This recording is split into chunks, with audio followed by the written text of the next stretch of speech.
आज की इस महत्वपूर्ण क्लास में जहां पर हम सभी कुछ क्वेश्चंस को डिस्कस करने वाले हैं। ठीक है, कौन कौन से देख लेते हैं।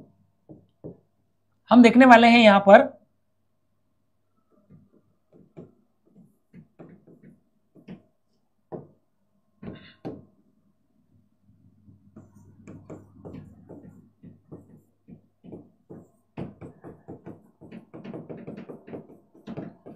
ठीक है 2017 वाला। ठीक है, जहां पर हम किस किस के क्वेश्चन करेंगे, तो हम क्वेश्चन देखने वाले हैं यहां पर एफएम के plus management accounting plus costing plus FM हो गया, मैनेजमेंट अकाउंट हो गया, कॉस्ट हो गया, और साथ में कंप्यूटर, और साथ में हम देखने वाले हैं इनकम टैक्स।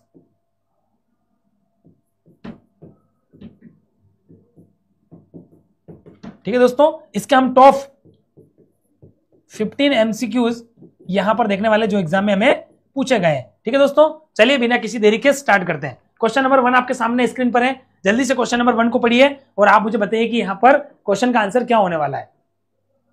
कौन सी रिक्वेस्ट में शायद मुझे ध्यान नहीं है, एक बार मुझे वापस याद दिला दीजिए, क्योंकि बहुत सारी क्लासेस होती है तो मैं भूल जाता हूं। आप मुझे बता दीजिए बिल्कुल। ठीक है, क्वेश्चन नंबर 1 को पढ़िए और उसका आंसर मुझे दीजिएगा। क्वेश्चन नंबर 1 क्या कह रहा है आपसे कि कौन सा अनुपात तरलता की सबसे कड़ी जांच करता है। The most rigorous test of liquidity is, तरलता का सबसे हम कह सकते हैं कि कठोर अनुपात कौन सा होता है। तो देखो, आपने कुछ रेशियोज पढ़े होंगे, आपने टॉपिक पढ़ा होगा रेशियो एनालिसिस। रेशियो एनालिसिस आपने पढ़ा होगा, तो रेशियो एनालिसिस में हमारे एक प्रकार के रेशियो आते हैं, वो होते हैं लिक्विडिटी रेशियो। कौन से रेशियो होते हैं? लिक्विडिटी रेशियो, जिसको हम बोलते हैं तरलता अनुपात, जिसको हम क्या कहते हैं दोस्तों? तरलता अनुपात कहते हैं। तो लिक्विडिटी रेशियो में कुछ हमारे रेशियो आते हैं, जैसे मैं आपको पहला रेशियो बताऊं तो वो होता है करंट रेशियो। ये हमारी तरलता को बताते हैं, हमारी एसेट कितनी तरल है, लिक्विड कितनी है। ठीक है, जिसमें कैश, बैंक, हमारा मार्केटेबल सिक्योरिटी, हमारे डिबेंचर्स, हमारा डेटर्स, हमारा स्टॉक, ये चीजें इसमें आती है, prepaid expenses.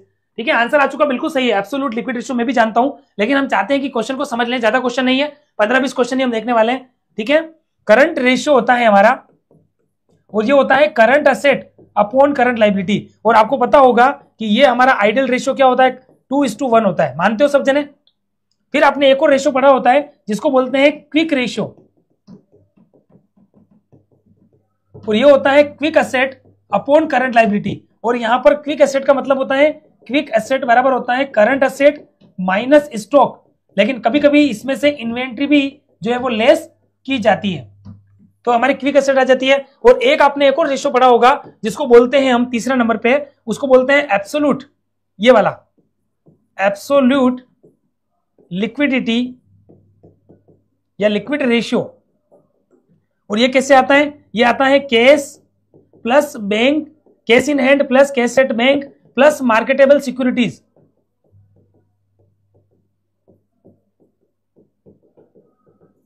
Upon current liability. और आपको पता होगा ये 0.5:1 आइडियल माना जाता है। कहने का मतलब आप समझ चुके होंगे कि हमारा जो एब्सोल्यूट लिक्विड रेशियो है वही क्या माना जाता है, वही जो है वो फाइनली क्या माना जाता है।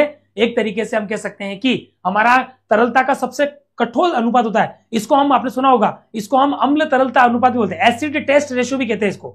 आपने सुना होगा, एक और नाम है जिसे कहा जाता है एसिड टेस्ट रेशियो। एसिड कितना क्विक काम करता है, इसलिए इसको ये दर्ज दिया गया है, दर्जा एसिड। इसको हिंदी में बोलते हैं अम्ल परख अनुपात। तो आपने ये सुना भी होगा, एसिड टेस्ट रेशियो कहा जाता है। ये सारे अनुपात मैंने बताए, ये हमारे लिक्विडिटी रेशियो में आते हैं। ठीक है, तो करंट रेशियो का फॉर्मूला भी आपको मैंने बता दिया, वो होता है क्विक रेशियो भी मैंने आपको बता दिया, और मैंने आपको एब्सोल्यूट लिक्विडिटी रेशियो भी बता दिया है। मेरे हिसाब से पहला क्वेश्चन मैंने बहुत अच्छे से एक्सप्लेन कर दिया है, कहीं पर आपको दिक्कत नहीं आएगी। बिल्कुल, नमस्ते, सभी का स्वागत है क्लास में। पहले क्वेश्चन का आंसर आपको मिल चुका होगा। क्वेश्चन नंबर 2 की ओर बढ़ते हैं। स्टॉक टर्नओवर जो है रेशियो, वो किस में आता है? क्या लिक्विडिटी में आता है, या प्रॉफिटेबिलिटी, या सोल्वेंसी, या फिर activity ratio? Stock turnover ratio, जल्दी से आंसर दीजिएगा क्वेश्चन नंबर 2 का। क्वेश्चन नंबर 2 का आंसर दीजिए, मैं वेट कर रहा हूं आप सभी के आंसर का। क्वेश्चन नंबर 2 का आंसर दीजिएगा मुझे जल्दी से। क्वेश्चन नंबर 2 का आंसर दीजिएगा।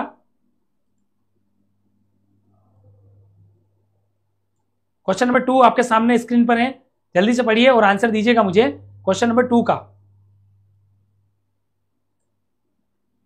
बिल्कुल, क्वेश्चन नंबर 2 आपके सामने है। ठीक है, क्या कह रहा है? स्टॉक टर्नओवर रेशियो आपने पढ़ा होगा, एक होता है हमारा स्टॉक टर्नओवर रेशियो।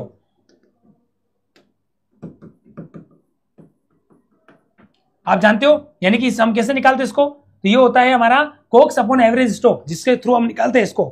ठीक है, या तो कोक्स के रूप में निकालेंगे, और आपको मैंने बताया मतलब स्टॉक का टर्नओवर कितना हो रहा है साल भर में, उसको बोलते हैं स्टॉक टर्नओवर रेशियो। वैसे आंसर सभी का सही है, ये हमारा क्रियाशीलता अनुपात में आएगा। ठीक है सर, बात करें इक्विटी रेशियो में आएगा तो फिर ये लिक्विडिटी रेशियो कहां आएगा? तो लिक्विडिटी में अभी आपको मैंने बताया हमारा करंट रेशियो आता है। अभी आपको मैंने बताया current asset upon current liability. हमारा क्विक रेशियो आता है quick asset upon current liability. ठीक है, और ये हमारा 2:1 आइडल रेशियो होता है, ये हमारा 1:1 आइडल होता है। ठीक है, प्रॉफिटेबिलिटी रेशियो में कौन से आते हैं? जो हमारे प्रॉफिटेबिलिटी के ऊपर होते हैं, जैसे नेट प्रॉफिट रेशियो, ये आता है net profit upon sales into 100। GPR यानी कि ग्रोस प्रॉफिट रेशियो, यानी कि GP upon sales into 100। Operating profit ratio बराबर operating profit upon sales into 100। So short में लिख रहा हूं लेकिन मैं बोल पूरा रहा हूं ताकि आप समझ पाओ। या फिर नॉन ऑपरेटिंग, ये हमारे प्रॉफिटेबिलिटी रेशियो होते हैं। सोल्वेंसी कौन से रेशियो होते हैं? जो शोधन क्षमता को बताते हैं, शोधन क्षमता को। जैसे फॉर एग्जांपल आपको बताऊं मैं, तो जैसे रिटर्न ऑन इन्वेस्टमेंट, ये इसमें आ सकता है। रिटर्न इन्वेस्टमेंट का मतलब होता है रिटर्न, या हम कह सकते हैं कि नेट ऑपरेटिंग प्रॉफिट या नेट प्रॉफिट, या यूं कह सकते हो आप इसको टर्नओवर अपॉन इन्वेस्टमेंट या कैपिटल एम्प्लॉयड। जो व्यवसाय की शोधन क्षमता बताते हैं। ठीक है, लेकिन स्टॉक टर्नओवर रेशियो कहां आएगा? ये हमारा कौन सा? ये सोल्वेंसी रेशियो में आएगा या लिक्विडिटी रेशियो या सोल्वेंसी? कौन, किसके लिए पूछ रहे हो? ये तो हमारा एक्टिविटी में जाएगा, इसका आंसर तो हो चुका है, ये डी में जाएगा। ठीक है, देखो कभी भी कंफ्यूजन हो ना, मैं समझ गया सोल्वेंसी, और अगर आपको कभी भी कंफ्यूजन हो सर एक्टिविटी और सोल्वेंसी में क्या हो, एक्टिविटी का मतलब क्या हो रहा है? गतिविधि के आधार पर है। जैसे हमारा गतिविधि कौन सी हो रही है, तभी हमने बात करी स्टॉक का टर्नओवर हो गया, ठीक है, या फिर डेटर्स टर्नओवर रेशियो हो गया, ये होती है हमारी गतिविधि। क्रियाशीलता में कौन कौन से आते हैं? जैसे हमारा स्टॉक टर्नओवर रेशियो हो गया, ठीक है, हमारा डेटर्स टर्नओवर रेशियो हो गया, क्रेडिटर्स टर्नओवर रेशियो, या एवरेज कलेक्शन पीरियड, या एवरेज पेमेंट पीरियड हो गया हमारा। समझ रहे हो आप? तो क्वेश्चन नंबर 2 का आंसर हो चुका होगा मेरे हिसाब से, आंसर जो है वो डी से हो जाएगा। थर्ड क्वेश्चन क्या है? निम्नलिखित में से कौन सी पूंजी संरचना विश्लेषण तकनीकी नहीं है? Which of the following is not the technique of capital structure analysis? तो ट्रेडिंग ऑन इक्विटी होती है, ठीक है, ट्रेडिंग ऑन इक्विटी समता पर व्यापार, मैंने आपको बताया ये होती है। कैपिटल गियरिंग भी होती है और कॉस्ट ऑफ कैपिटल, लेकिन कैपिटल बजटिंग नहीं आती है, क्योंकि ये क्या है? ये हमारा लॉन्ग टर्म इन्वेस्टमेंट डिसीजन है, ठीक है, जिसमें हम दो परियोजना में, यानी कि ऑप्शन 1 और ऑप्शन 2, इनमें से किसका सिलेक्शन करें, आप समझ चुके होंगे, ठीक है, किस परियोजना का चयन करें, किस प्रपोजल का चयन करें, उसके अकॉर्डिंग होगा। तो सी इज द राइट आंसर, बिल्कुल सी आंसर हमारा हो जाएगा। क्वेश्चन नंबर 4, उपकार्य लागत पद्धति उपयोग होती है, कॉस्ट का क्वेश्चन है। जॉब कॉस्टिंग कहां पर यूज होती है? टेक्सटाइल मिल, पेपर मिल, केमिकल मिल या प्रिंटिंग? तो जॉब कॉस्टिंग क्या होती है? जॉब का मतलब होता है एक तरीके से किसी, जैसे आपने अलग अलग कॉस्टिंग पढ़ी होगी, कॉस्टिंग में अलग अलग पढ़ा होगा, जैसे हमारी फार्म कॉस्टिंग होती है, ठीक है, हमारी कॉन्ट्रैक्ट कॉस्टिंग होती है, हमारी ऑपरेटिंग कॉस्टिंग होती है, उसके बाद आपने पढ़ा होगा हमारी यूनिट कॉस्टिंग होती है। वैसे ही आपने बैच और जॉब कॉस्टिंग पढ़ी होगी, मल्टीपल कॉस्टिंग भी होती है।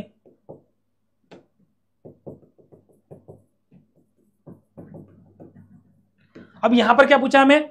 क्वेश्चन पूछा है कि यहां पर उपकार्य पद्धति में कौन सी कॉस्टिंग लागू होगी? तो आपको ध्यान रखना है, जो कॉस्टिंग जो होती है ना, वो एक तरीके से प्रिंटिंग प्रेस में हो जाएगी। इसमें हो जाएगी, पेपर मिल में नहीं होगी, पेपर मिल में नहीं होगी। टेक्स्ट पेपर मिल में क्या हो सकती है? आपकी प्रोसेस कॉस्टिंग हो सकती है।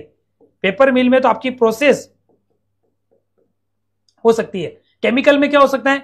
केमिकल मिल में आप बताओ, केमिकल में क्या हो सकता है? तो बेच बनेगा अलग अलग, या प्रोसेस भी यहां पर हो सकती है। आंसर हो जाएगा प्रिंटिंग प्रेस। अच्छा, कपड़ा मिल में हो सकता है कि यूनिट कॉस्टिंग हो, क्यों? या तो यूनिट होगी या प्रोसेस कॉस्टिंग भी काम आ सकती है। उसका रीजन बता रहा हूं, क्यों? क्योंकि यहां पर एक से अधिक प्रोसेस में अगर हम जा रहे हैं तो फिर प्रोसेस कॉस्टिंग हो जाएगी 1 प्रोसेस टू थर्ड। और अगर आप इसको यूनिट वाइज मिल कर रहे हो तो फिर हमारा ये पार्ट भी हो सकता है। आंसर फिलहाल इसका 4 का आंसर डी हो जाएगा। किसका क्षेत्र व्यापक होता है? The scope of which is wider, internal control, internal checking, internal audit, या फिर none of the above. Question बहुत अच्छा, समझना और अच्छे से आंसर देगा। ठीक है, इनमें से किसका क्षेत्र व्यापक होता है? अच्छा, सिलेबस में नहीं था। देखो एक्चुअल में क्या मैंने आपको बताया था, ये हमारा पीवाईक्यू है, तो पहले की बहुत सारी चीजें अभी नहीं होगी, पर हमें पढ़ना है तो उसके आपसे क्वेश्चन आए वही आपको करवाएंगे। उस समय बिजनेस नहीं थी, आप देखो बिजनेस थी नहीं हमारी। तो देखो the scope of which is wider, किसका क्षेत्र सबसे ज्यादा बड़ा होता है? आपने पढ़ा होगा, तो किसका क्षेत्र सबसे बड़ा होगा? क्वेश्चन नंबर 5 आपके सामने स्क्रीन पर है, नहीं तो फिर मैं आपको बता देता हूं। इंटरनल चेकिंग, ऐसे ही मन से जो भी दे रहे हो, देखिए आप यहां पर किसका बड़ा होगा, तो आपको बता दूं इंटरनल कंट्रोल। एक हमारा व्यवसाय में क्या होता है, किसी भी फर्म में, कंपनी में इंटरनल कंट्रोल होता है। क्या होता है? Internal control. आंतरिक नियंत्रण उपायों में 2 चीजें आती है, एक आता है इंटरनल ऑडिट, क्योंकि बहुत सारे स्टूडेंट लगेगा कि ऑडिट बड़ा है, लेकिन ऑडिट नहीं होगा, इंटरनल ऑडिट। और दूसरा आता है इंटरनल चेक, ये आंतरिक उपाय का होता है, इसको बोलते हैं आंतरिक अंकेक्षण।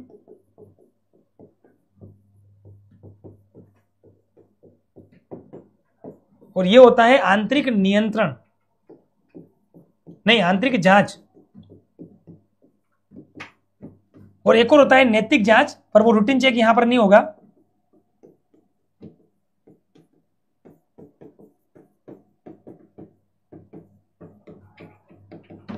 तो आंतरिक नियंत्रण में 2 चीजें आती है, इंटरनल कंट्रोल में 2 चीजें आती हैं, तो आंसर बनेगा हमारा ए ऑप्शन, इसका बड़ा होता है। एक्चुअल में आपको लग रहा होगा कि सर इंटरनल ऑडिट होगा, इंटरनल ऑडिट बड़ा नहीं है, वो तो हमारी इंडिपेंडेंट जो बड़ी ऑडिट होती है वो उसका बड़ा होता है।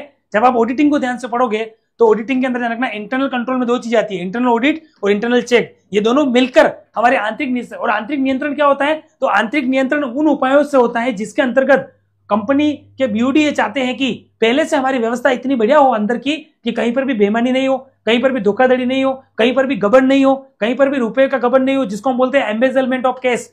इनको रोकने के लिए पहले से हम अच्छी व्यवस्था करें। ठीक है, सभी ईमानदारी से काम करें, सभी काम अपने समय पर करें, पूरी ट्रांसपेरेंसी रहें, सभी अपने बड़े मैनेजर जो है हायरार्की में जो टॉप मैनेजर है उनको रिपोर्टिंग करें। तो आंतरिक नियंत्रण व्यवस्था को हम अच्छा करने के लिए ही हम ये दोनों उपाय काम में लेते हैं। इसको बोलते हैं इंटरनल ऑडिट और दूसरा होता है इंटरनल चेक। तो आंसर कौन सा बनेगा प्यारे बच्चों? इंटरनल कंट्रोल बन जाएगा। ठीक है, हांस कोस्ट की लागत होती है आपकी, जो होती है cost of depreciation fund.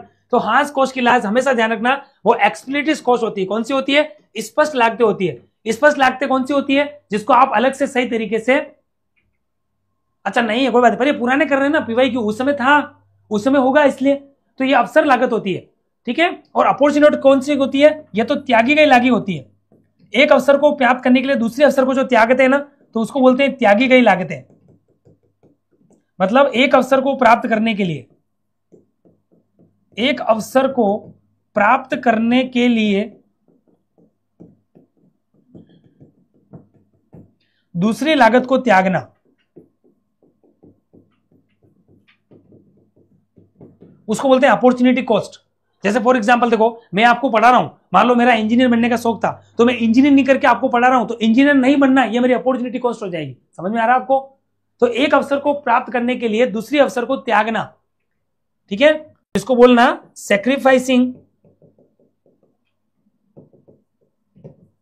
The one opportunity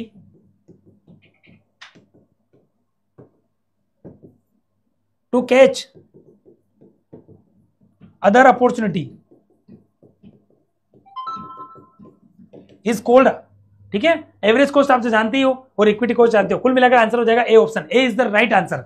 ठीक है, ज्यादा क्वेश्चन नहीं, 15 क्वेश्चन है। 7वां क्वेश्चन, हालांकि अकाउंटेंसी का आ गया है, कोई दिक्कत नहीं, मैं करवा देता हूं। ट्रेडिंग अकाउंट आप सब जानते हो, हमारे फाइनल अकाउंट में 3 अकाउंट होते हैं। ठीक है, और ट्रेडिंग अकाउंट क्या होता है? हमारा नॉमिनल अकाउंट होता है। क्या होता है? नाम मात्र का। क्यों? ट्रेडिंग अकाउंट से हम क्या पता करते हैं? ट्रेडिंग अकाउंट से हम पता लगाते हैं हमारा जीपी, और हम एंट्री करते हैं ट्रेडिंग अकाउंट DR2GP, और अगर लॉस है तो जीएल अकाउंट टू ट्रेडिंग। तो ट्रेडिंग अकाउंट से क्या पता लगाते हैं हम? ट्रेडिंग अकाउंट से पता लगाते हैं हम हमारा, यहां पर कह सकते हैं कि ग्रोस प्रॉफिट और ग्रोस लॉस, ये हम इससे पता लगाते हैं। जबकि हम हमारा प्रॉफिट एंड लॉस अकाउंट से क्या पता लगाते हैं, ये भी हमारा नॉमिनल होता है, नॉमिनल नेचर का, और इससे क्या पता लगाते हैं, नेट प्रॉफिट या नेट लॉस, इसके लिए करते हैं हम इसको। ठीक है, तो बैलेंस शीट क्या, बैलेंस शीट तो खाता नहीं है, वो तो एक विवरण होती है। आंसर वैसे इजी था, और आप सब जानते हो पर्सनल अकाउंट्स क्या होते हैं। पर्सनल अकाउंट मतलब जैसे मेरा खाता, मेरा नाम है, ठीक है, तो इसमें भी 3 होते हैं। हमारा नेचुरल पर्सन होता है, आपने सुना होगा, इसमें भी होता है एक तो नेचुरल पर्सन होता है, जैसे मोहन है, शोहन है। एक होता है रिप्रेजेंटेटिव, प्रतिनिधित्व खाता, और तीसरा होता है आर्टिफिशियल। ठीक है, रिप्रेजेंटेटिव में आपने पढ़ा होगा, प्रतिनिधि व्यक्ति खाते होते हैं, जैसे मान लो कैपिटल अकाउंट, हमारा ड्रॉइंग्स अकाउंट, ये भी इसमें आएगा व्यक्तिगत में। उसके बाद आपने 4 खाते पढ़े होंगे, कौन से, प्रीपेड एक्सपेंसेस, जिस खाते के आगे प्रीपेड आ जाए, आउटस्टैंडिंग आ जाए, अक्रूड आ जाए और अनर्ड आ जाए, ये भी हमारे पर्सनल अकाउंट बन जाते हैं, क्योंकि वे उसको ही रिप्रेजेंट कर रहे हैं। ठीक है, मान लो मैं बोलूं आउटस्टैंडिंग सैलरी, मुझे बताओ, एक क्वेश्चन है आपसे, मैं बोलूं आउटस्टैंडिंग सैलरी, ऐसा नहीं एक सैलरी आ गई तो नॉमिनल कर दो, ये हमारा फिर रिप्रेजेंटेटिव पर्सनल अकाउंट हो जाएगा।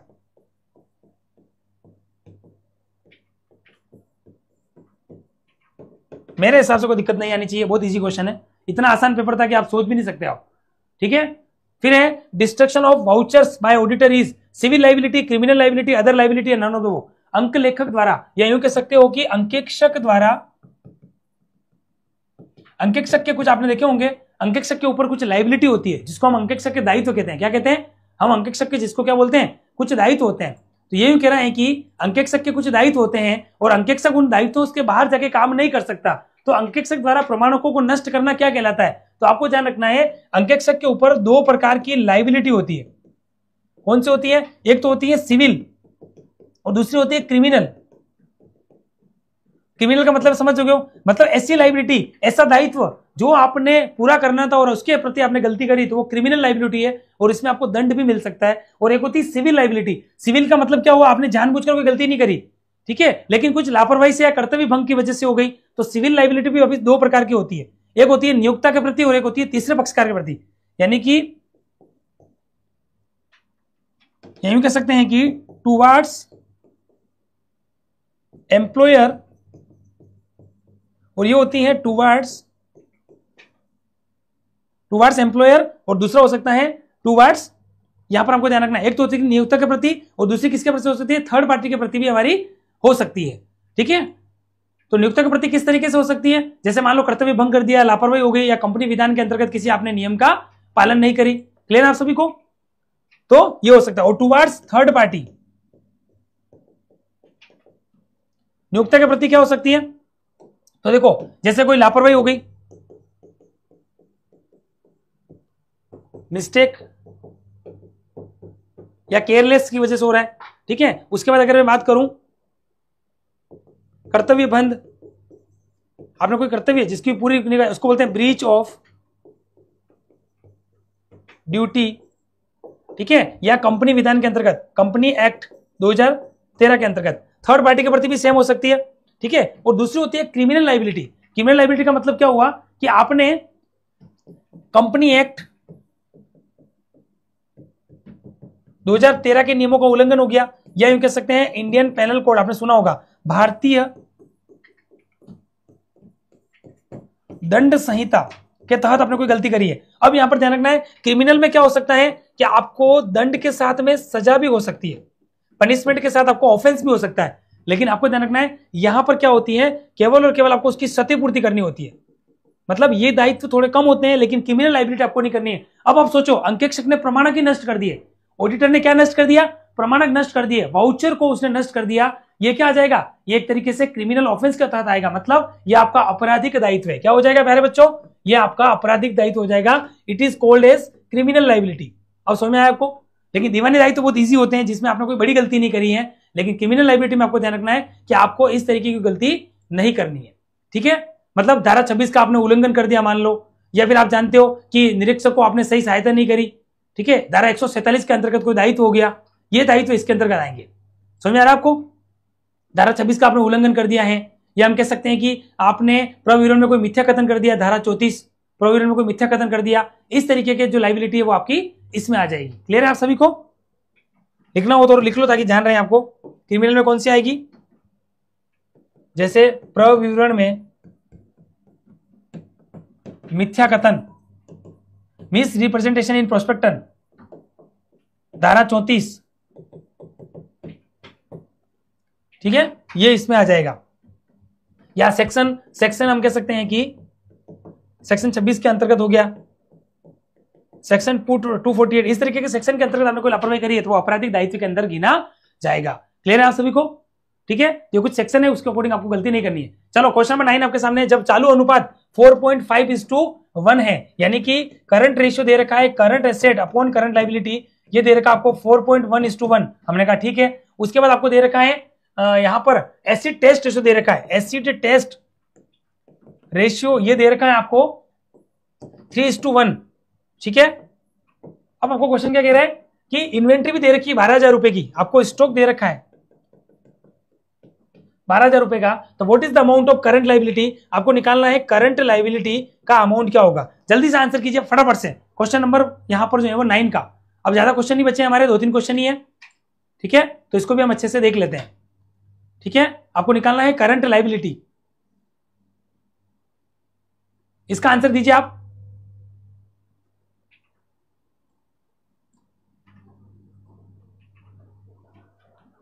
ठीक है, अब देखो हमें क्वेश्चन में करना है सबसे पहले सूरा, इस तरह के क्वेश्चन में ऑलरेडी करवा चुका हूं आपको, क्वेश्चन को समझिए और फिर आंसर दीजिएगा। क्वेश्चन क्या कह रहा है कि करंट रेशियो दे रखा है और आपको एसिड टेस्ट रेशियो भी दे रखा है, ठीक है, तो इसके बेस पे हम क्या कर सकते हैं, हम हमारा क्या कर सकते हैं, यहां पर आराम से मूल्यांकन कर सकते हैं करंट लायबिलिटी के लिए। तो करंट रेशियो होता है करंट एसेट अपन करंट लायबिलिटी, वो दे रखा हमें 4.5x, मतलब इसको यूं मानना है, और एसिड टेस्ट रेशियो दे रखा हमें 3:1। तो ठीक है, हमको ध्यान रखना है कि हम दोनों रेशियो के बेस पे आंसर निकाल सकते हैं। तो हमारी इन्वेंट्री का अमाउंट निकालो सबसे पहले, तो इन्वेंट्री हमारी क्या हो जाएगी, तो देखो हमें पता है कि इसको मानेंगे क्विक रेशियो। देखो हम जानते हैं कि करंट एसेट माइनस स्टॉक, तो हमारा क्विक एसेट आ जाती है, और ये हमें दे रखी है, ये हम मान लेते हैं 4.5x, मान लेते हैं कि करंट एसेट हमारी क्या है, x है, तो ये हो जाएगी 4.5x, और क्विक एसेट हमें पता है कितनी है, 3x हो जाएगी, तो 4.5x, ठीक है, या इसको आप यूं कर लो, इसको आप यूं भी लिख सकते हो। देखिए स्टॉक का अमाउंट हमें दे रखा है और वो दे रखा है 12,000, ठीक है, तो हम सब जानते हैं, इसको आप रिवर्स करो तो क्विक एसेट हमें पता है कि स्टॉक बराबर हो जाएगा current asset minus quick asset, ये भी कह सकते हो। तो स्टॉक यानी कि 12,000 जो है वो हो जाएंगे हमारे, करंट एसेट कितना है 4.5x माइनस क्विक एसेट है 3x, इसका मतलब जो 12,000 है ना हमारा, वो किसके बराबर हो जाएगा, 1.5x के बराबर हो जाएगा। पहले बताओ यहां तक आपको गणित समझ में आ रही है, करंट एसेट हमारे 1.5x के बराबर हो जाएगी। आंसर पे फोकस नहीं कर रहा, मुझे पता है आंसर आ जाएगा 8,000, कोई दिक्कत नहीं है, पहले हमें स्टेप बाय स्टेप समझना पड़ेगा चीजों को एक एक करके, आंसर जो भी आएगा हम देख लेंगे। तो हमें पता लग गया है कि यहां पर 1.5x हमारा क्या हो जाएगा, यहां पर जो 12,000 रुपए आ जाएगा। यहां तक क्लियर है? अब हमें क्या कह रहा है क्वेश्चन कि हमारा जो है वो इन्वेंट्री 1.5x बराबर 12,000 आपको पता है, माइनस हम क्या करेंगे, आपको पता है कि हम x की वैल्यू के बेस पे चलेंगे, तो x की वैल्यू भी हम यहां पर निकाल सकते हैं, x की वैल्यू हमारी आ जाएगी, तो हम आसानी से क्या कर सकते हैं, यहां पर अपने आंसर को निकाल सकते हैं। तो करंट एसेट हमारी क्या हो जाएगी, तो पहले x की वैल्यू फाइंड आउट करो आप, x की वैल्यू आपको फाइंड आउट करनी पड़ेगी, तो अभी 1.5 आ जाएगा, तो हम x की वैल्यू फाइंड आउट कैसे करेंगे, तो देखो x बराबर हो जाएगा 12,000 अपॉन कितना है 1.5, इसको सोल्व करो तो ये आ जाएगा 8,000, यानी कि x की वैल्यू तो हमारी आ चुकी है, x की वैल्यू कितनी आ गई है, 8,000 आ गई। यहां तक क्लियर है? तो x की वैल्यू कितनी आ गई हमारी, 8,000 रुपए आ गई। अब हमको पता है कि करंट एसेट क्या है हमारी, करंट एसेट हो जाएगी हमारी 4.5x, ये नहीं पूछा फिर भी बता रहा हूं आपको ताकि तैयारी आपकी अच्छी हो जाए, ठीक है, 4.5x, इसका मतलब 4.5 इंटू 8,000 करोगे तो आपका ये आ जाएगा, ठीक है, और ये कितनी आ रही है करंट एसेट हमारी, और इधर आपको बताऊंगा करंट लायबिलिटी जो कितनी हो जाएगी 1x, ये तो वैसे भी 1x है, चलो ठीक है, इसकी बताओ मुझे, तो ये हो जाएगा 8 चौक 32 और 8 पंजे 40, यानी कि 36,000 रुपए आपकी क्या आ जाएगी, करंट एसेट आ जाएगी। और करंट लायबिलिटी क्या आ जाएगी यहां पर, मुझे बताओ करंट लायबिलिटी कितनी आ जाएगी, इसके बेस पे आप आराम से निकाल सकते हो, अब मेरे साथ कोई दिक्कत वाली बात ही नहीं है। तो पूरा इसलिए सोल्व करवा रहा हूं ताकि आपको अच्छे से चीजें समझ में यहां पर आ सके। ठीक है, अब हमको पता है कि अच्छा, इसमें एक चीज और नहीं पूछी, मुझे बताओ क्वेश्चन में मैं आपसे पूछ रहा हूं, इसमें क्विक एसेट कितनी होगी? तो किस एसेट हो जाएगी हमारी 3x, यानी कि 3 इंटू 8,000 बराबर कितना हो जाएगा 24,000। और आप देखो स्टॉक भी हमारा मैच हो गया, स्टॉक कितना था हमारा 12,000, देखो हमारा 36,000, ये मैच भी हो चुका है, मैच हो गया। ऐसे आप क्रॉस वेरीफाई भी कर सकते हो, इस तरीके से आप क्रॉस वेरीफाई भी कर सकते हो। ठीक है, तो करंट लायबिलिटी कितनी हो जाएगी बताओ मुझे? करंट लायबिलिटी हमारी 8 की 8 ही रहेगी फिर।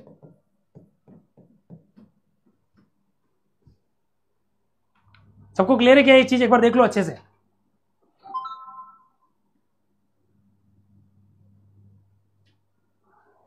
ठीक है, मेरे हिसाब से कोई दिक्कत नहीं आनी चाहिए, सबका आंसर क्लियर भी है।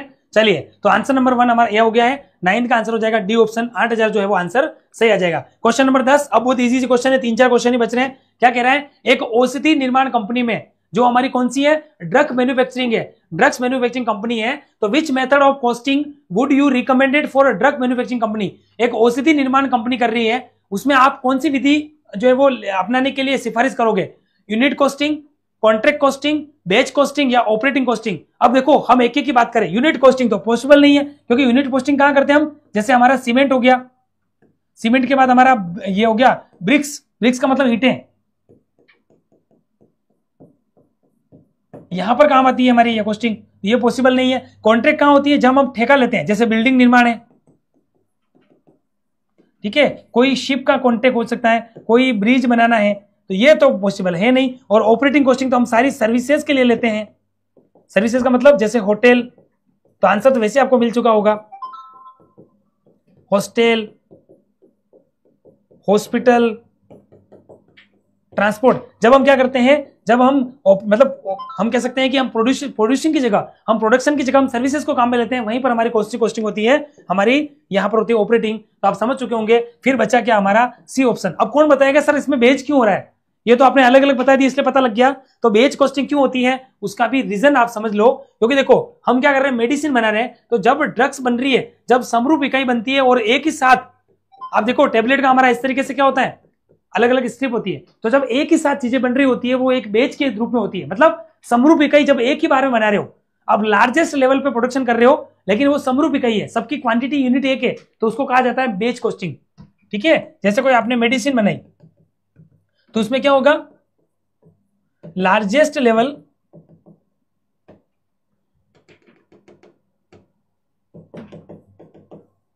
प्लस समरूप यानी कि यूनिफॉर्म, तो फिर हमारा बेच बन जाएगा, इसलिए हम बोलते हैं बैच कॉस्टिंग। इसलिए आपने देखा होगा कोचिंग में जब हम पढ़ते हैं ऑफलाइन, हम बोलते हैं बैच बना हुआ। क्यों? क्योंकि बैच में क्या होता है, सभी का एक ही मोटो है, सभी एक ही कोर्स पढ़ रहे हैं, सभी का सेम टाइमिंग है, सभी की सेम फीस है, सभी को सेम चीजें समझनी है, इसलिए हम बोलते हैं बैच।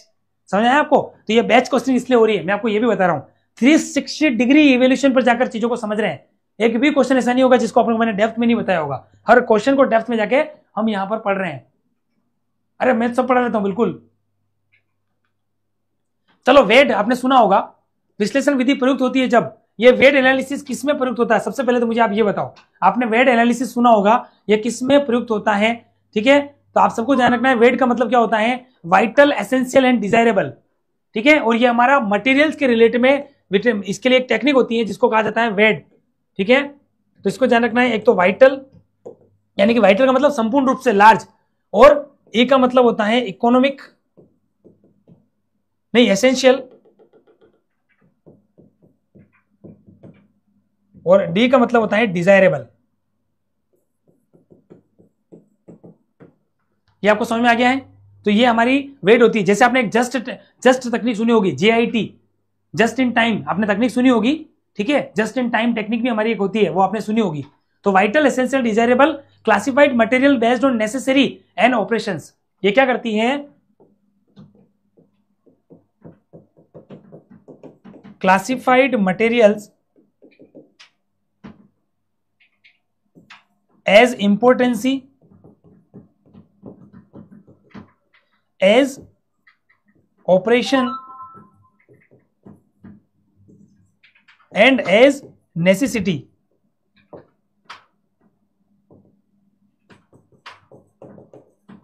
ठीक है, तो ये मटेरियल, एक आपने एक टेक्निक और सुनी होगी, जस्ट इन टाइम, सुनी किसी ने?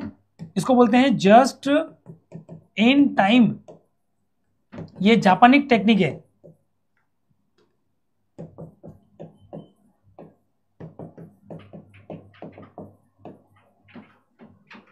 ठीक है दोस्तों, चलिए ईओक्यू, इकोनॉमिक ऑर्डर क्वांटिटी, बिल्कुल यही तो मजा है सर, आप प्रश्न का पोस्टमार्टम करते हैं, बिल्कुल आपने सही कहा।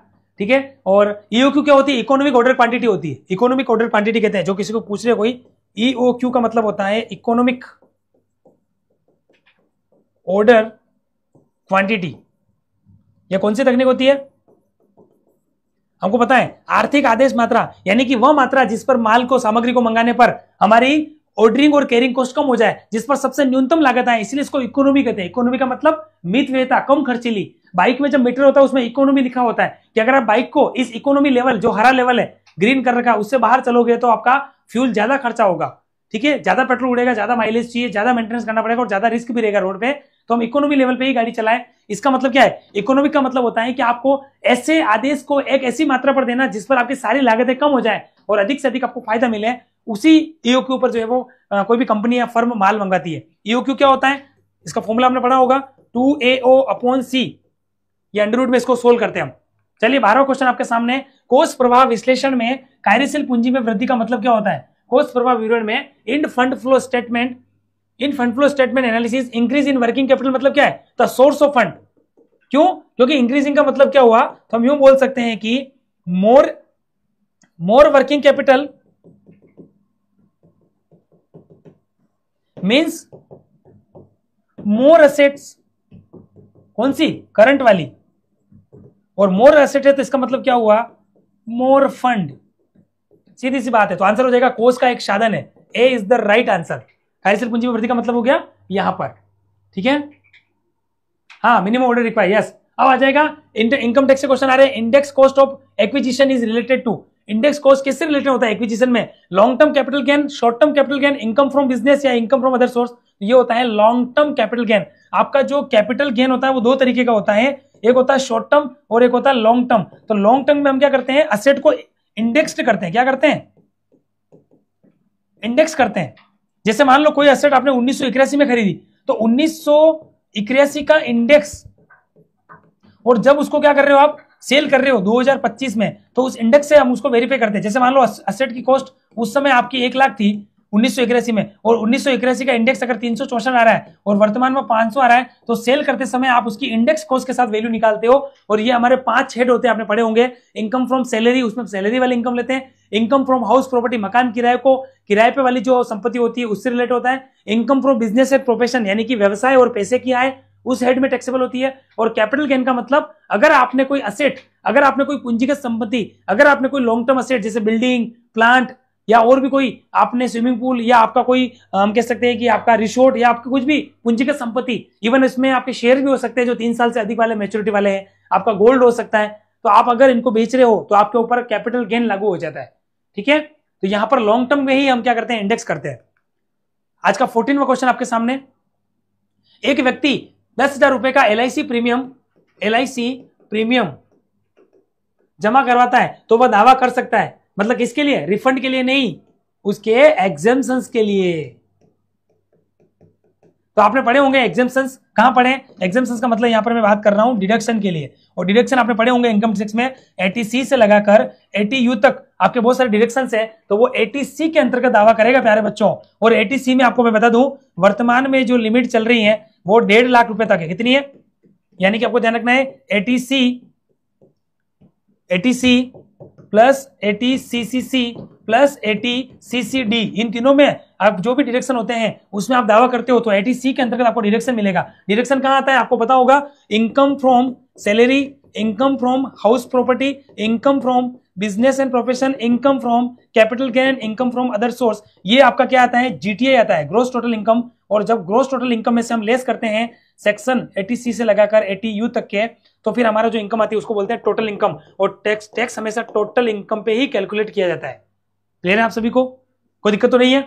चलिए, और आज का अंतिम क्वेश्चन आपकी राह देख रहा है और आ चुका है आपके सामने। और क्या कह रहा है क्वेश्चन? चलिए पढ़ लेते हैं। लेन से क्या अभिप्राय है? लेन आपने सुना होगा, लेन का मतलब होता है लोकल एरिया नेटवर्क। कंप्यूटर का एक ही क्वेश्चन था, इसको कहते हैं लेन। अच्छा लेन क्या करता है आपको, तो ये इंटरकनेक्टेड करता है। एक होता है वेन, जैसा जब हम हमारे बाहरी कंप्यूटर भी हमारे से जुड़े हुए हो बाहरी वातावरण के रूप में, तो उसको कहते हैं वेन, वाइड एरिया नेटवर्क। और लेन का मतलब किसी पर्टिकुलर लिमिटेड एरिया में जब जुड़ा हुआ हो।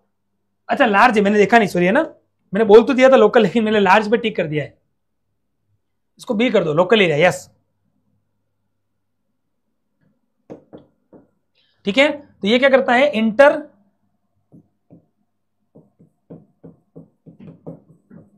इंटरकनेक्टेड द कंप्यूटर्स या systems with in limited area is called LAN.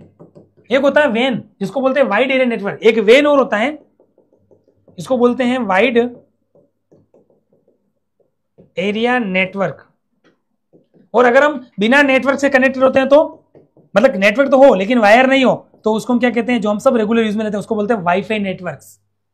एक होता है हॉटस्पॉट, जिसका मतलब क्या है कि आपको कोई अपना नेटवर्क दे रहा है। ये सब चीजें वैसे हम जानते हैं। सर पूरा पेपर सॉल्यूशन किए क्यों नहीं करवा रहे हो, उसके लिए दूसरी फैकल्टी आएगी ना, मैंने आपको मेरे क्वेश्चंस करवा दिए, मैंने मेरे क्वेश्चंस करवा दिए, बाकी की फैकल्टी आगे के क्वेश्चन आपको करवाएगी। फिलहाल हमारे क्वेश्चन हो चुके हैं, 15 ही क्वेश्चन थे हमारे, इसी के साथ में इस क्लास को हम यहीं पर पूरा करेंगे। ठीक है, समय भी हो गया है, क्लास भी हमारी हो चुकी है।